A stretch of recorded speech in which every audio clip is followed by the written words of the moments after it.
Let us talk about the Bible. We know him as a doubting Thomas, but the label isn't entirely fair. After all, how many of us had believed that our executed Lord Jesus had been resurrected? We might just as well call him a courageous Thomas. After all, Thomas displayed impressive courage as Jesus was moved purposely into the events leading to his death. At the death of Lazarus, Jesus had said, "Let us go back to Judea." Prompting a protest from the disciples, Rabbi, they said, "A short while ago, the Jews there is trying to stone you, and yet you are going back."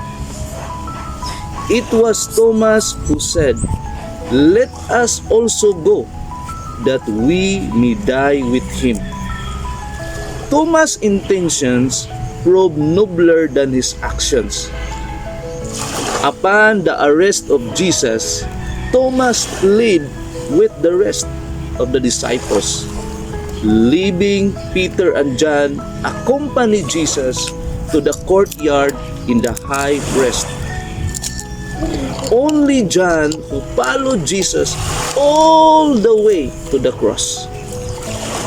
Despite having witnessed the resurrection of Lazarus, Thomas still could not bring to himself that the crucified Lord conquered death.